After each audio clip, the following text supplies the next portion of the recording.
विकास दुबे की postmortem report से बड़ा खुलासा हुआ। विकास के शरीर से 3 गोलियां आर पार हुई थी। एक गोली कंधे में और 2 गोलियां सीने में लगी थी। पुलिस की पहली गोली विकास के दाहिने कंधे पर लगी। विकास के शरीर में जख्म के कुल 10 निशान मिले।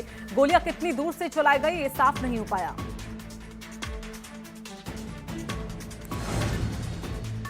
कानपुर में विकास दुबे से जुड़े लोगों पर शिकंजा कसना शुरू हो गया। SDM Anand Singh, deputy SP Sandeep Yadav ने नीरज गन हाउस में छापा मारा। नीरज गन हाउस से ही विकास दुबे को असला सप्लाई की गई थी। 7 महीने पहले भी नीरज से बिना कागजी कार्रवाई के कारतूस बेचने के मामले में पूछताछ हुई थी। कानपुर देहात में विकास दुबे के फरार साथियों के पोस्टर लगाए गए हैं। सभी थाना क्षेत्रों के चौक चौराहों पर आरोपियों के पोस्टर लगे हैं, जिससे उनकी पहचान हो सके। पोस्टर में सभी आरोपियों पर इनाम भी लिखा गया है।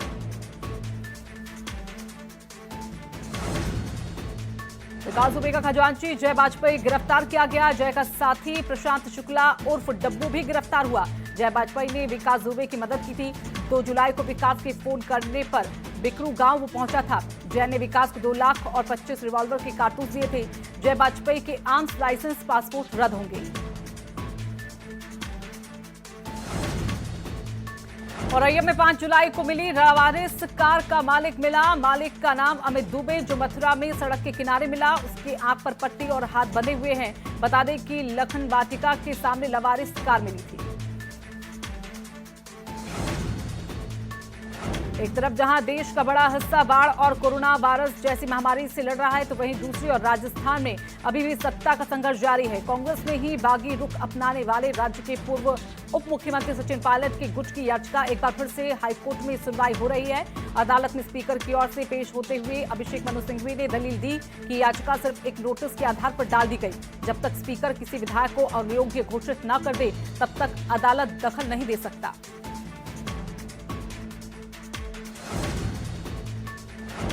कांग्रेस के पूर्व अध्यक्ष राहुल गांधी ने अपनी वीडियो सीरीज का एक और क्लिप जारी किया है। राहुल ने इस वीडियो में चीन को लेकर अपने विचार साझा किए हैं। साथ ही उसकी विस्तारवादी नीति के बारे में भी जानकारी दी। इसके अलावा राहुल गांधी ने केंद्र सरकार को घेरते हुए कहा कि चीन पीएम नरेंद्र मोदी के 56 इंच वाले आइडिया पर अटैक कर रहा है।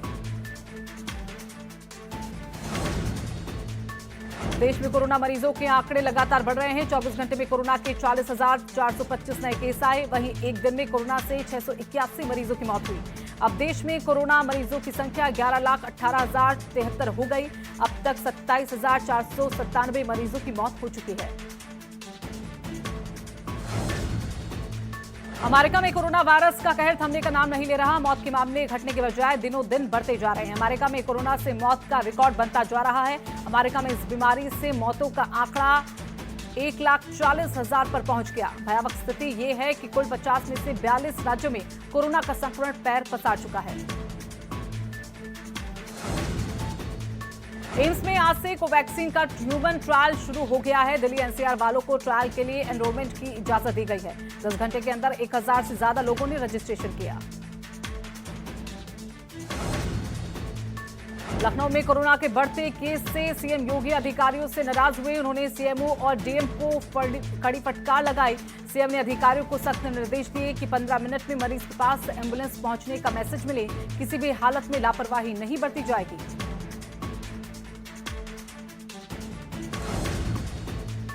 लखनऊ में 4 जगहों पर आज से संपूर्ण लॉकडाउन है। गाजीपुर, इंदिरा नगर, सरोजनी नगर, आशियाना में 24 जुलाई की रात 10 बजे तक लॉकडाउन रहेगा।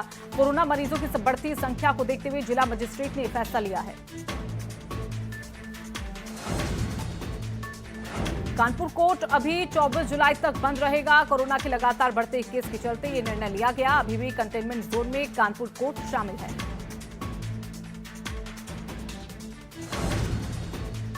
रोहनी से बीजेपी विधायक नंद किशोर गुर्जर ने सत्ता की हनक दिखाते हुए लॉकडाउन और सोशल डिस्टेंसिंग का उल्लंघन किया। लॉकडाउन के बावजूद बीजेपी विधायक बागपत पहुंचे और चोरी छिपे पूरा महादेव मंदिर पहुंचकर भगवान शिव का जलाभिषेक किया। जबकि जिला प्रशासन और मंदिर कमेटी ने मंदिर में जलाभिषेक पर रोक लगाई है। इस दौरान माननीय विधायक ने ना तो मास्क पहना था और ना ही सोशल डिस्टेंसिंग का पालन किया। विधायक ने लॉकडाउन के दौरान तमाम नियमों की जमकर धज्जियां उड़ाई।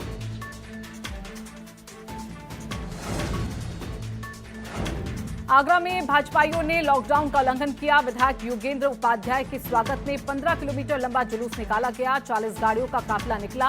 स्वागत के होड़ में सोशल डिस्टेंसिंग करना बीजेपी के नेता भूल गए। पुलिस के सामने कानून की धज्जियां उड़ी।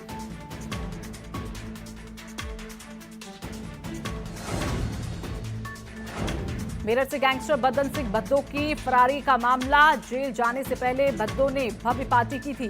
पार्टी में 5 चर्चित चेहरे शामिल हुए थे। भद्दो की फरारी पर वीडियो वायरल हुआ था। अब बदन सिंह भद्दो के इन साथियों पर भी कार्रवाई हो सकती है। यूपी में शासनादेश का खुला उल्लंघन किया गया। 100 युवाओं को नौकरी से निकालने की तैयारी की गई है। कौशल विकास मिशन से कर्मचारी निकाले जा रहे हैं। ये कर्मचारी आउटसोर्सिंग में काम कर रहे थे। काम देने वाली नई कंपनी का शासनादेश से बेपरवाह है। कोरोना काल में नौकरी से नहीं निकालने का आदेश है।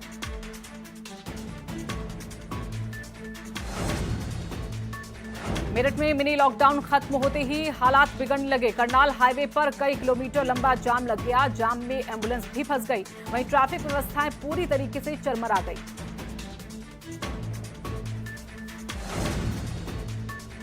बरेली में स्वास्थ्य विभाग की लापरवाही सामने आई है। कोविड सेंटर की बदहाली का वीडियो वायरल हुआ। वीडियो में महिला के चारों तरफ मल फैला दिख रहा है। वहीं वार्डों में गंदगी फैली हुई है। कोरोना मरीजों ने खुद वीडियो बना वायरल किया। पूरा मामला टीएमयू कोविड हॉस्पिटल का है।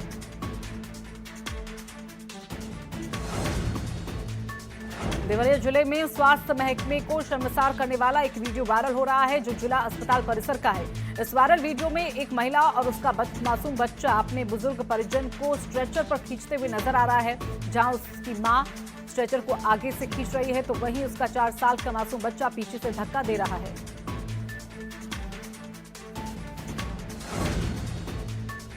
प्रतापगढ़ में असला चेक करने के दौरान दरोगा की पिस्टल फंस गई। पिस्टल धीरे धीरे खोलने पर एडीजी का पारा चढ़ गया। उन्होंने दरोगा से दोनों हाथ ऊपर उठाकर दौड़ लगवाई। बता दें कि एडीजी प्रेम प्रकाश ने मानधता थाने का निरीक्षण किया था। निरीक्षण में खामियां मिलने पर जल्द दुरुस्त करने का निर्देश दिया। फिरोजाबाद में अरौज गौशाला में गौवंशों की दुर्दशा देखने को मिली। गौशाला में खुले में कई गौवंशों का शव पड़ा मिला। गौवंशों के शव को पक्षी खा रहे हैं। वहीं गौवंश के शव की बदबू से ग्रामीण परेशान है। गौवंश के अंतिम संस्कार की कोई व्यवस्था नहीं है। नोएडा में पुलिस और बदमाशों में मुठभेड़ हो गई। इस दौरान एक बदमाश गोली लगी, वहीं दूसरा बदमाश भागने में कामयाब रहा। गिरफ्तार बदमाश के पास से एक बाइक और तमंचा बरामद हुए।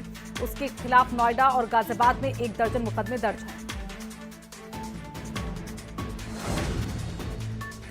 वहीं प्रयागराज में भी पुलिस और बदमाशों में मुठभेड़ हुई। इस दौरान 25,000 का इनामी घायल हुआ। दूसरा बदमाश भागने में कामयाब रहा। पूरी घटना इरादतगंज हवाई पट्टी की है। मुठभेड़ चेकिंग के दौरान हुई। लखीमपुर खीरी में अपराध पर लगाम लगाने के लिए पुलिस मुस्तैद है। अंतर जनपदीय वाहन गिरोह के 2 सदस्यों को पुलिस ने गिरफ्तार किया। गिरोह आसपास के जिलों में लूट गौकशी की घटनाओं को अंजाम दिया करते थे, जिन पर अलग अलग थानों में 10 मुकदमे दर्ज हैं। इन अपराधियों के पास से 2 अवैध तमंचों के साथ जिंदा कारतूस और चोरी की 10 मोटरसाइकिल बरामद हो गई है।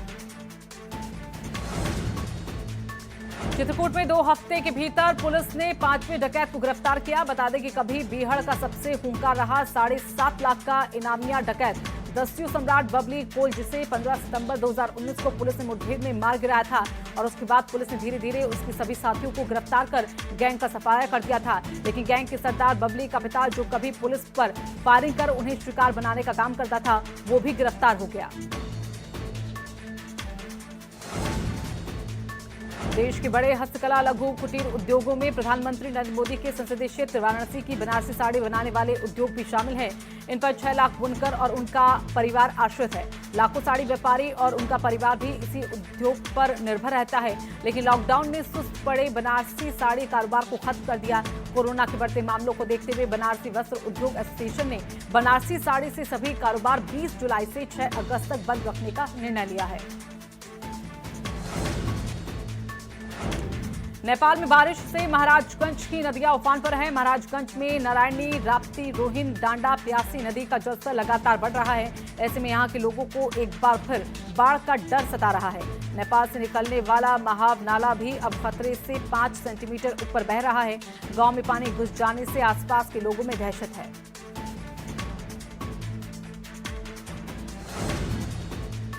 अम्बेडकर नगर में बाढ़ का कहर देखने को मिला। बाढ़ के चलते सैकड़ों बीघे फसल जलमग्न हो गई। भारी बारिश की वजह से किसान परेशान हैं। वहीं कई गांवों का संपर्क भी टूट गया है।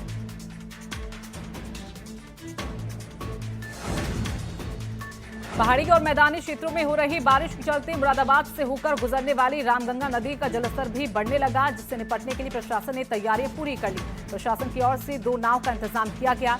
बाढ़ चौकियां बना ली गई हैं। वहीं रामगंगा के आसपास के गांव में स्थानीय नागरिकों को अलर्ट कर दिया गया। मेरठ में ट्रांसपोर्ट एसोसिएशन की बैठक हुई। इस दौरान एजेंडा ट्रांसपोर्ट नगर को पांचवी में ट्रांसफर किए जाने का विरोध किया गया।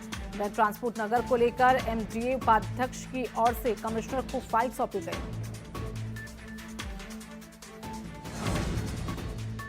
आज सावन महीने का तीसरा सोमवार है। सावन के महीने में सावन सोमवार का विशेष महत्व होता है। आज सोमवती अमावस्या भी है, जिसकी वजह से इस सावन सोमवार का महत्व और भी ज्यादा बढ़ गया। कोरोना की वजह से इस साल कांवड़ यात्रा भी रद्द की गई। सीमाएं सील होने की वजह से इस बार हरिद्वार में हर की पैड़ी में गंगा स्नान पर भी रोक लगा दी गई। कानपुर में तीसरे सावन सोमवार पर गंगा घाटों पर श्रद्धालुओं की भीड़ उमड़ी। भारी संख्या में श्रद्धालु गंगा स्नान करने पहुंचे। सरसैया घाट पर श्रद्धालुओं का जमावड़ा दिखा। बता दें कि 48 घंटे में कोरोना के सबसे ज्यादा मामले सामने आए थे।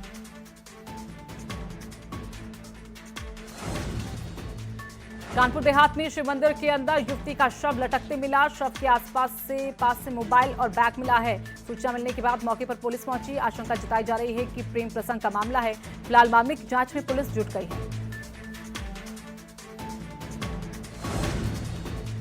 उत्तराखंड के पिथौरागढ़ में बादल फटने से तबाही मच गई। इस तबाही से 3 लोगों की मौत हो गई तो वहीं 11 लोग लापता हो गए। मुनस्यारी के टागा गांव और बागपानी के गेला गांव तबाह हो गए। प्रशासन की ओर से रेस्क्यू ऑपरेशन चलाया जा रहा है। मुख्यमंत्री त्रिवेंद्र सिंह रावत ने पिथौरागढ़ के डीएम को निर्देश दिए कि प्रभावित क्षेत्र में तुरंत एसडीआरएफ की एक और टीम भेजी जाए। साथ ही पीड़ितों को तत्काल राहत राशि उपलब्ध की जाए।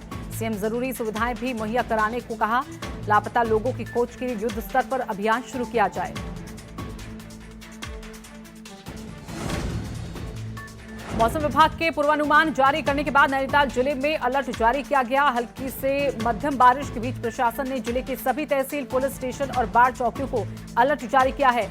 इसके साथ ही जिले की नदियां और सड़कों में बहने वाले रपटों से लोगों को दूर रहने की अपील की।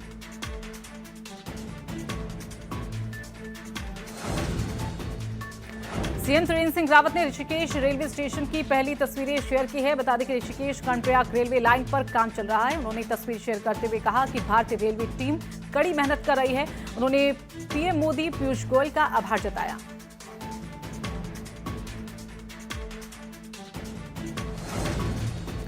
रुड़की में लगातार बढ़ते कोरोना के मरीजों को लेकर पुलिस प्रशासन बेहद सख्त है। वहीं रुड़की गंगनहर कोतवाली में कोरोना का मामला सामने आने के बाद सिविल लाइन कोतवाली को सैनिटाइज किया जा रहा है। पूरी सिविल लाइन कोतवाली में सैनिटाइज का छिड़काव किया गया। अब नगर निगम का सैनिटाइजर करने वाला वाहन शहर के सभी निजी और सरकारी कार्यालयों में छिड़काव कर रहा है।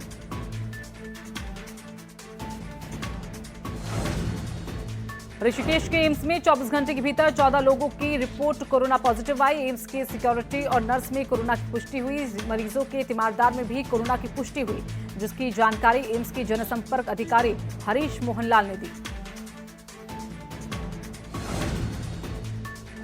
कोरोना वायरस के तेजी से बढ़ते संक्रमण को देखते हुए हरिद्वार जिले की सीमाएं सील कर दी गई। हरिद्वार से लगती उत्तर प्रदेश की सीमाएं 20 जुलाई तक बंद कर दी गई हैं। जिले में कोरोना के बढ़ते मामलों को देखते हुए प्रशासन ने फैसला लिया है। प्रशासन ने कोरोना को देखते हुए इस पर पाबंदी लगा दी है।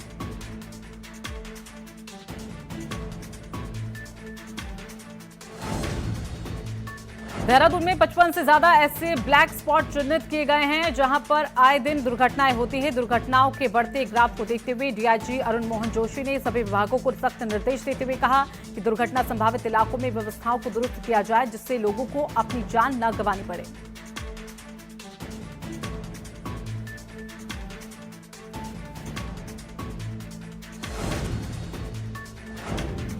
बॉलीवुड के दबंग यानी सलमान खान इन दिनों अपने पनवेल के फार्म हाउस पर समय बिता रहे हैं। लॉकडाउन के दौरान भी सलमान खान खाली बैठे बिल्कुल भी नजर नहीं आए। इन दिनों सलमान खान खेती में हाथ आजमाते हुए दिख रहे हैं। सलमान खान का एक वीडियो भी सोशल मीडिया पर खूब वायरल हो रहा है, जिसमें वो बारिश के मौसम में ट्रैक्टर के जरिए खेत जोतते हुए दिखाई दे रहे हैं। सलमान खान ने ये वीडियो अपने इंस्टाग्राम अकाउंट से शेयर किया है।